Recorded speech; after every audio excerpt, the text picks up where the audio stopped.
Hi everyone. मैं सबसे पहले आप सभी को वेलकम करना चाहूँगा डैज़लिंग करियर प्लेटफ़ॉर्म पे। मैं इस टॉपिक पे वापस आऊँगा। सबसे पहले मैं इंट्रोडक्शन दे देता हूँ कि डैज़लिंग करियर प्लेटफ़ॉर्म पे आपको क्या-क्या बेनिफिट्स मिल सकते हैं।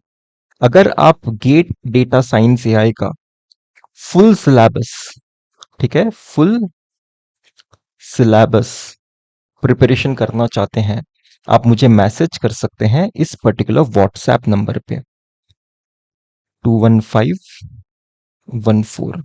ध्यान से सुनिए, मैंने क्या बताया। आपको व्हाट्सएप करना है, कॉल नहीं करना है। आपको व्हाट्सएप करना है।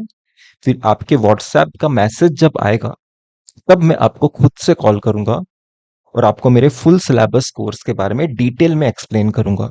अगर आप इंटरेस्टेड हैं मेरे साथ गेट डेटा साइंस से आएगा फुल सिलेबस प्रिपरेशन करने के लिए, इस नंबर पे आप मुझे मैसेज कर सकते हैं। ओके, अब मैं शुरू करता हूं डिस्कशन ऑन लॉजिस्टिक रिग्रेशन। ये एक ऐसा एल्गोरिदम है जो हम क्लासिफायर बनाने के लिए यूज करते हैं। क्लासिफायर बनाने के लिए हम यूज करते हैं। मतलब अगर आपके पास क्लासिफिकेशन प्रॉब्लम है तब आप लॉजिस्टिक रिग्रेशन यूज करने के बारे में सोच सकते हो। जैसे कि हमारे इस पर्टिकुलर ट्रेनिंग डेटा सेट में, इस पर्टिकुलर ट्रेनिंग डेटा सेट में मैं क्या देख सकता हूं, मेरे y के वैल्यूज आइदर 0 दिखाई दे रहे हैं या फिर 1 दिखाई दे रहे हैं। 0 0 1 0 1 1, राइट। मतलब यहाँ पे मेरे y के वैल्यूज क्या है सर, आइदर 0 है या फिर 1 है, यही मैं देख सकता हूँ। तो आपके पास आपके डेटा सेट में आप ऐसा सोच सकते हो कि बाइनरी क्लासेस हैं, सिर्फ दो क्लासेस हैं। 0 वाला एक क्लास है, 1 वाला एक क्लास है। तो जो आप क्लासिफायर बनाने की कोशिश करने वाले हो यहाँ पे, वो एक बाइनरी क्लास क्लासिफिकेशन करने वाला क्लासिफायर बनाने वाले हो। Okay. In fact logistic regression by default binary class classification के लिए आप यूज करते हो। इनफैक्ट इसे मल्टी क्लास क्लासिफिकेशन के लिए भी हम यूज कर सकते हैं, पर थोड़ा वहां पे मॉडिफिकेशन करना पड़ता है। बाय डिफॉल्ट मैं बोलना चाहूंगा लॉजिस्टिक रिग्रेशन को किस तरह से यूज कर सकते हैं सर, बाइनरी क्लास क्लासिफिकेशन के लिए। बाइनरी क्लास क्लासिफिकेशन के लिए मतलब ये दो क्लासेस को क्लासिफाई करने के लिए बना है। ओके। तो यहाँ पे मैंने क्या लिखा था सर, ये आपका ट्रेनिंग डेटा सेट है। ये आपका ट्रेनिंग डेटा सेट है। तो मुझे बताइए, सिंपल लीनियर रिग्रेशन की आपको कहानी याद है क्या? मैं सिंपल लीनियर रिग्रेशन की कहानी के साथ आपको क्यों रिलेट करा रहा हूं सर, क्योंकि यहां पे भी आप देख सकते हैं कि आपके पास सिर्फ एक सिंगल फीचर एक्स है। आपके पास एक सिंगल फीचर एक्स है।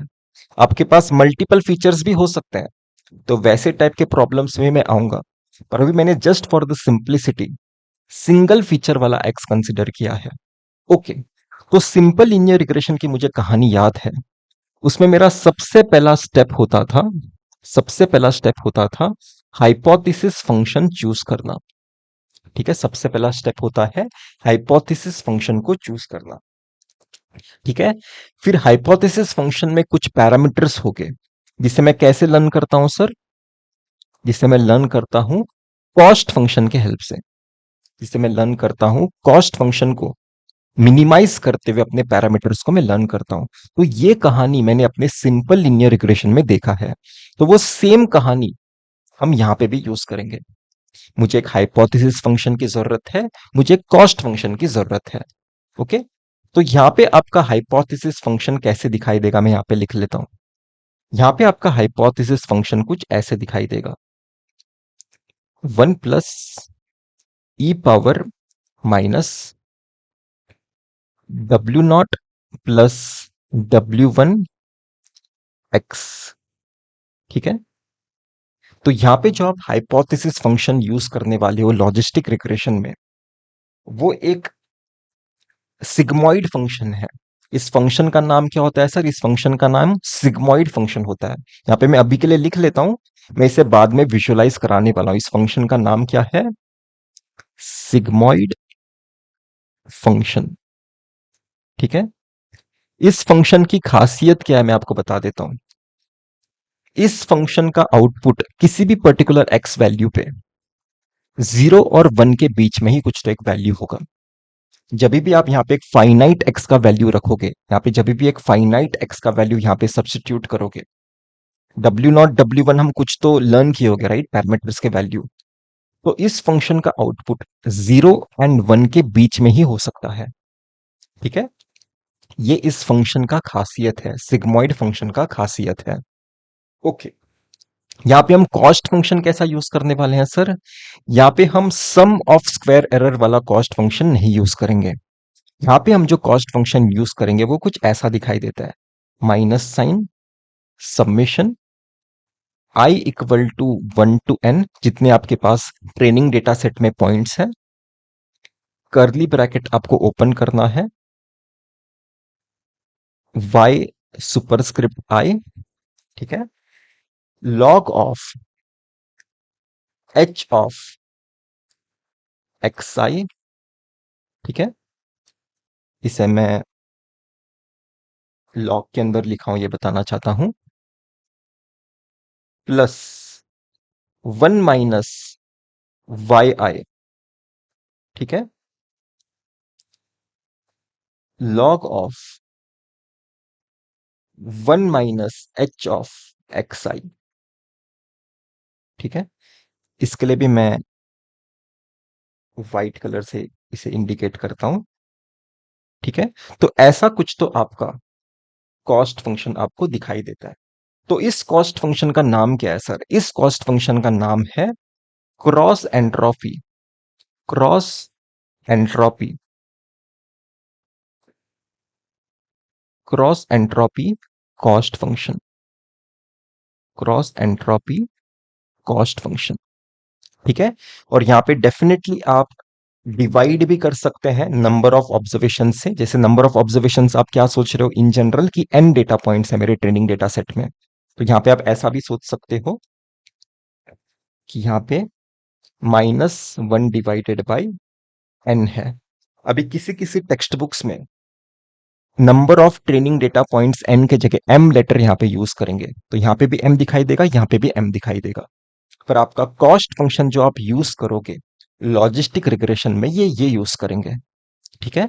क्योंकि लॉजिस्टिक रिग्रेशन एक क्लासिफिकेशन प्रॉब्लम है, तो जनरली हम क्लासिफिकेशन प्रॉब्लम के लिए सम ऑफ स्क्वायर एरर वाला कॉस्ट फंक्शन नहीं यूज करते हैं। उसका बेसिक रीजन ये है कि तब हमें कॉन्वेक्स कॉस्ट फंक्शन मिलेगा, इसका कोई गारंटी नहीं है, ठीक है।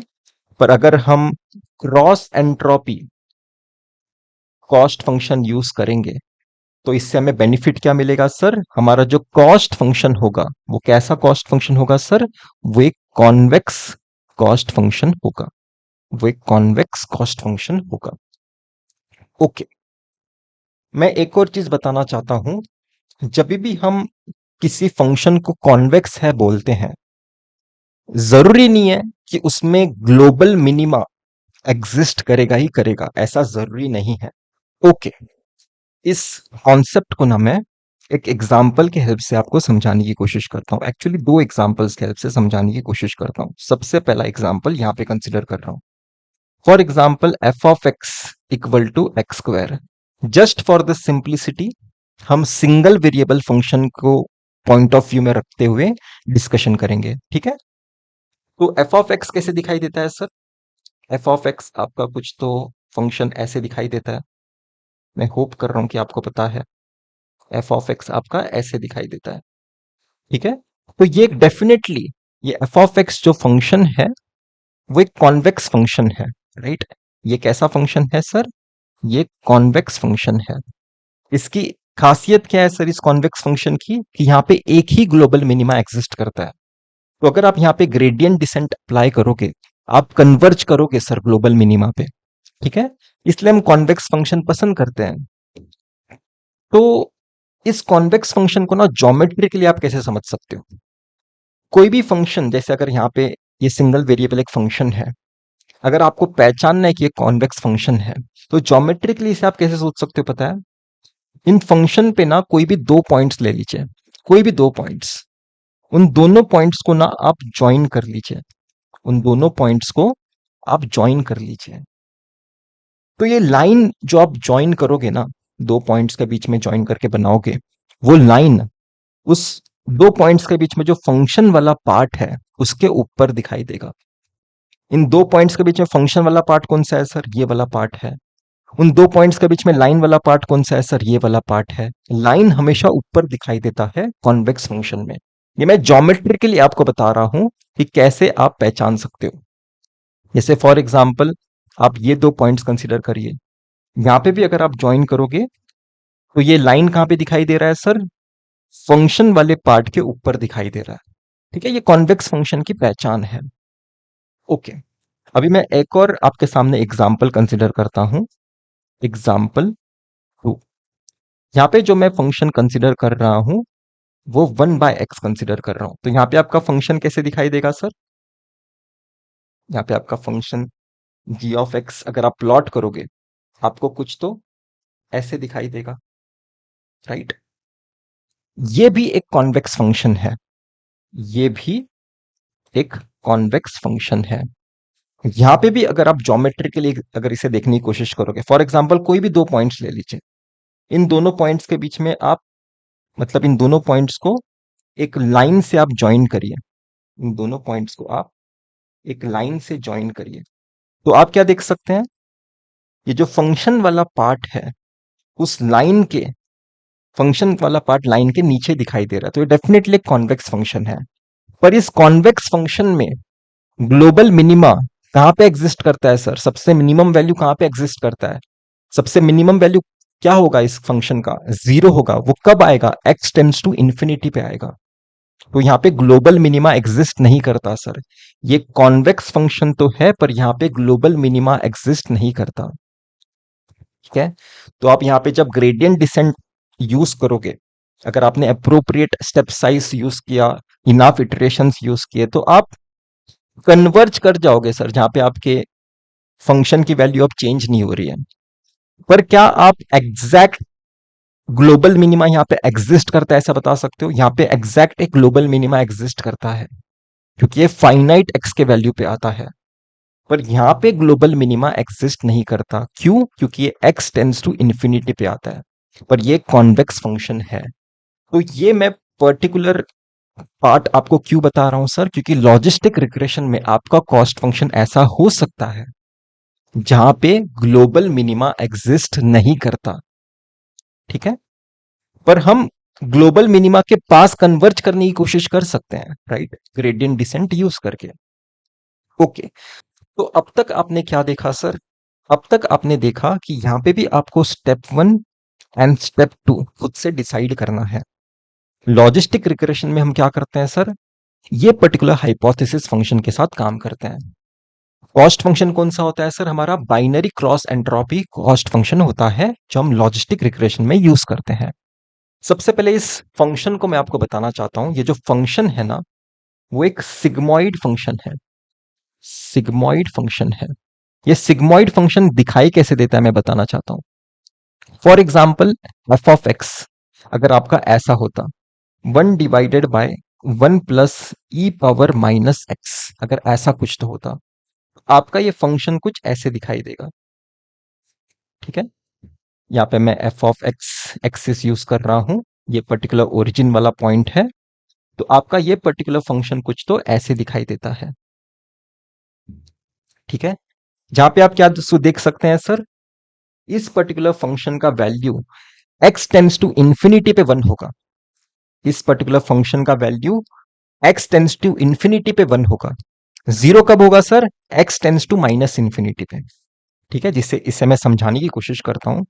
अगर आप यहाँ पे x टेंड्स टू इंफिनिटी सोचोगे तो होगा क्या सर? ये वाला पार्ट 0 बन जाएगा, तो ऑटोमेटिकली आपके इस फंक्शन का वैल्यू 1 बन जाएगा। ओके, मैं होप कर रहा हूं कि आपको समझ में आया। वैसे अगर आप इस इस पर्टिकुलर प्लॉट में x tends to minus infinity पे क्या होता है देखने की कोशिश करोगे, x tends to minus infinity पे क्या होगा सर? ये वाला पार्ट टेंड्स टू इंफिनिटी बन जाएगा, तो ये वाला रिजल्ट इक्वल टू 0 बन जाएगा। ओके, तो मैं होप कर रहा हूं कि इतना अंडरस्टैंडिंग आपका होगा अगर आपने लिमिट्स पढ़ा है तो ये है वो सिग्मॉइड फंक्शन जो हम बार बार यूज करते हैं सर मशीन लर्निंग की दुनिया में। ठीक है, इसे हम न्यूरल नेटवर्क में भी यूज करने वाले हैं। ठीक है। तो इस सिग्मॉइड फंक्शन की खासियत क्या है सर? इसका रिजल्ट हमेशा 0 और 1 के बीच में ही कुछ तो दिखाई देगा, क्योंकि टेंस टू इंफिनिटी पे 1 होता है, टेंस टू माइनस इंफिनिटी पे 0 होता है। तो बाकी सारे फाइनाइट वैल्यूज पे एक्स के 0 और 1 के बीच में ही कुछ तो रिजल्ट प्रोड्यूस करोगे, राइट? तो ये खासियत है इस सिग्मॉइड फंक्शन की। मैं क्या बोल सकता हूं? ये खासियत है आपके इस सिग्मॉइड फंक्शन की। इसे आप बॉक्स में लिख दीजिए कि इस हाइपोथेसिस का रिजल्ट हमेशा बाउंडेड है बिटवीन 0 और 1, क्योंकि ये भी एक डायरेक्ट क्वेश्चन हो सकता है। इसे बॉक्स में डालिए एंड स्टार भी करिए कि आपके लॉजिस्टिक रिग्रेशन में हाइपोथेसिस फंक्शन का रिजल्ट हमेशा बाउंडेड होगा बिटवीन 0 और 1। Okay sir. तो ऐसा ही कुछ तो सिमिलर सा फंक्शन मुझे यहां पे दिखाई दे रहा है। अगर यहां पे फॉर एग्जांपल अगर आप W0 का वैल्यू 0 कंसिडर कर लोगे, W1 का वैल्यू 1 कंसिडर कर लोगे, तो आपको ये hypothesis function exactly equal to F of X दिखाई देगा। ठीक है। पर मुझे अभी देखना है कि W0 एंड W1 के वैल्यूज अगर मैं चेंज करूंगा तब ये फंक्शन कैसे दिखाई देगा। तो इसके लिए मैं आपको डेस्मॉस टूल में लेके जाता हूं। तो ये रहा आपका फंक्शन जो मैंने यहाँ पे लिखा हुआ है। हम डेस्मॉस टूल में है, आप देख सकते हो आपका फंक्शन ऐसे दिखाई देता है। उससे पहले एक और चीज मैं बताना चाहता हूं। मुझे बताइए मुझे बताइए इस फंक्शन का वैल्यू, ठीक है, इस पर्टिकुलर एफ ऑफ एक्स का वैल्यू, ठीक है, एट एक्स इक्वल टू 0 क्या दिखाई देता है?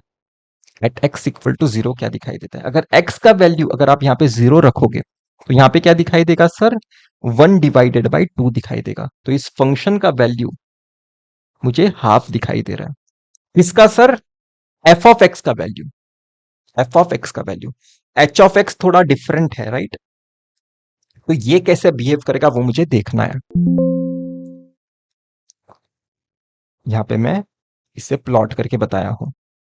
तो यहां पे देखिए, मैंने सबसे पहले W0 का वैल्यू तो मैंने 0 ही कंसीडर किया हुआ है। अभी मैं W1 के वैल्यूज इंक्रीज करके बताता हूं कि क्या होगा। जैसे 1 से मैंने 2.5 पे गया, 4 पे गया, 8 9 पे गया, 12 पे गया, तो आप क्या देख सकते हैं कि आपके फंक्शन में स्लोप इंक्रीज होते गया, राइट? जैसे आप यहाँ पे वापस से 1 से शुरुआत करिए। इसे मैं थोड़ा जूम करके बताता हूं। यहाँ पे देखिए, अगर मैं आपके W1 का वैल्यू इंक्रीज करूंगा तो आपका स्लोप इंक्रीज होते जा रहा है। मैं होप कर रहा हूं कि आप समझ पा रहे हो। ठीक है। अभी वापस से यहाँ पे W0 का वैल्यू क्या है सर? 0 है। W0 का वैल्यू 0 है। तो इस पर्टिकुलर फंक्शन का value at X equal to 0 क्या होगा सर? वापस से यहाँ पे एक्सरसाइज कर लेते हैं। ठीक है। मैंने क्या सोचा है सर? इसे थोड़ा गायब करिए। मैंने सोचा है कि आपके W0 का वैल्यू 0 है। आपके W0 का वैल्यू 0 है। तो आपका ये पर्टिकुलर हाइपोथेसिस फंक्शन आपको कैसे दिखाई देता है? आपका ये पर्टिकुलर हाइपोथेसिस फंक्शन आपको ऐसे दिखाई देता है, ई पावर माइनस W1x। मैं पूछ रहा हूं इस हाइपोथेसिस फंक्शन में जब x का वैल्यू 0 होगा, इस हाइपोथेसिस फंक्शन का वैल्यू क्या दिखाई देगा? तो आपको दिखाई देना चाहिए इस फंक्शन का वैल्यू होगा 1/1 + 1, जो होगा हाफ, जो होगा हाफ, राइट? अगर यहाँ पे W0 आपने 0 कंसिडर किया है, x इक्वल टू 0 पे क्या होगा? x इक्वल टू 0 पे ये वाला पार्ट 1 बन जाएगा, तो हाफ आएगा, राइट? हाइपोथेसिस का वैल्यू। तो वही मैं यहाँ पे आपको बताने की कोशिश करूंगा। इसे इरेज कर देता हूं सबसे पहले।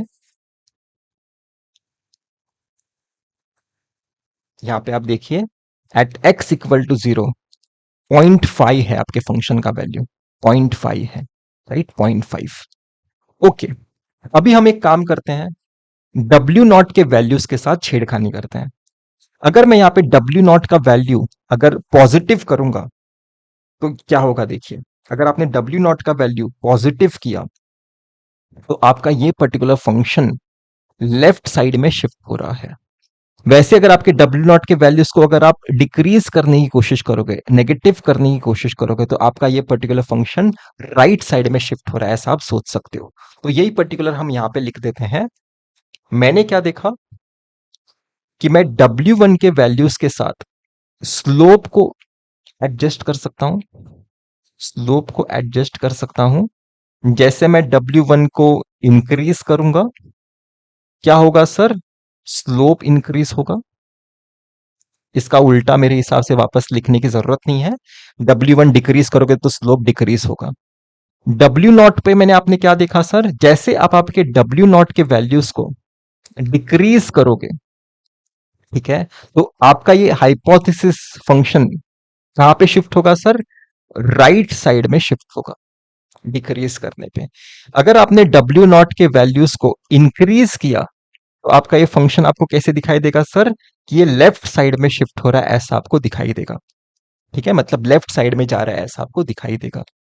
मैं होप कर रहा हूं कि इतना अंडरस्टैंडिंग आपका है अभी विजुअलाइजेशन के बाद। ओके, तो लॉजिस्टिक रिग्रेशन में हम क्या करेंगे सर? लॉजिस्टिक रिग्रेशन में हम क्या करेंगे? लॉजिस्टिक रिग्रेशन में आपके उस कॉस्ट फंक्शन को मिनिमाइज करते हुए, मिनिमाइज करते हुए आपके W1 एंड W0 के वैल्यूज आप लर्न करने वाले हो। आप क्या करना चाहते हो सर? आप क्या लर्न करना चाहते हो? W1 एंड W0 के वैल्यूज को आप लर्न करना चाहते हो। ठीक है, आपका डिसीजन बाउंड्री यहां पे क्या होता है sir?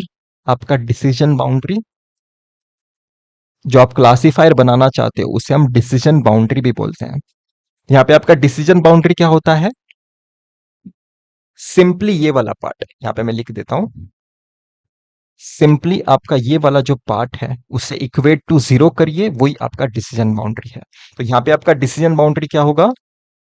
W1 plus W1x plus W0 equal to zero.